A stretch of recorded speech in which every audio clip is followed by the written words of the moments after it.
Բարև ձեզ, իմ անունը Արման է, TikTok-ում մեկը հարցնում էր, ինչի մեր սեփական մեքենայի մեջ ծխել չեն թողում, տուգանում են,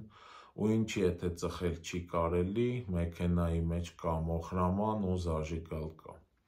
Ուրեմն նայեք, ծխելու պահով տարբեր երկրներում օրենքը տարբեր է։ Միտեղ ընթացքի վաղտ մենակ վարորդին ծխել չի կարելի, միտեղ ընթացքի վաղտ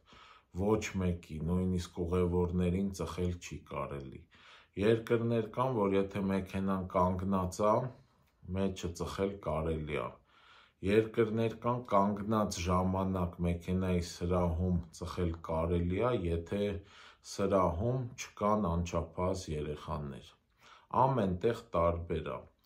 Ինչ վերաբերվում է Հայաստանին, ես կոնկրետ չգիտեմ, օրենքը, կետերը ոնց է գրած ու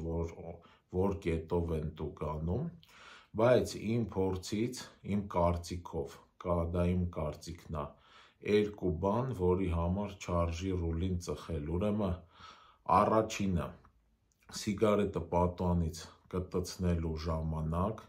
մոխիրը թափ տալու, լինում է, որ վարորդը սխալվում է, սիգարետը կպնում է մեքենայի ստոյկային, ստոյկան վառում է, փչանում է, բացի այդ, կրակը ընկնում է մեքենայի մեջ, այսինքն կամ նստարանին, կամ վարորդի վրա, կամ կովրիկներին, գետին, ու բնազդաբար վարորդը սաղ թողնում է, սկսում է մտածել այդ կրակը ոնց հանգցնի կամ ոնց հանի գցի դուրս, այդ կարա բերի վթարի։ Ու երկրորդը, էլի սիգարետի այդ մոխիրը կտցնելուց լինում է, որ կրակը պոկվում է, ու եթե հետևի պատուհանը բաց է, կարա դրսով կրակը գնա ու ընկնի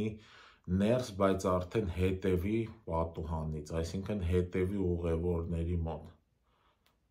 Ընդեղ էլ արդեն կրակը ընկնում է, նույն պրոցեսն է, սկսում է վնաս տալ, նստարանը վառել, խառնվում են մարդիկ իրար։ Էսի նույն բանն է, ոնց որ ասենք մեղու է մտնում, ընթացքի վաղտ մեղուն մտնում է սրահ, նստում է մարդկանց վրա, էլի վախից սաղ թողում են, զբաղվում են այդ մեղուն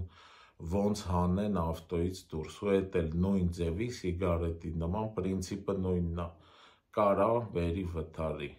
Իմ կարծիքով դրա համար սրահում ծխել չարժի, ու հետո հոտ է գալի դրանից, ինչքան էլ մաքուր պահեն, ինչքան է պատուհանները բաց ծխեն, ինչքան է լվանան, չծխողը այդ հոտը առնում է։ Կայքեր կան, օրինակ eBay-ը, Etsy-ն, դաժե լոտեր ծախելուց կարող է բաժակել դնեն վաճառքի, տակը նշում են, որ դրած ա եղել չծխողների բնակարանում կամ տանը։ Այս պահով այսքանը, ստեսություն։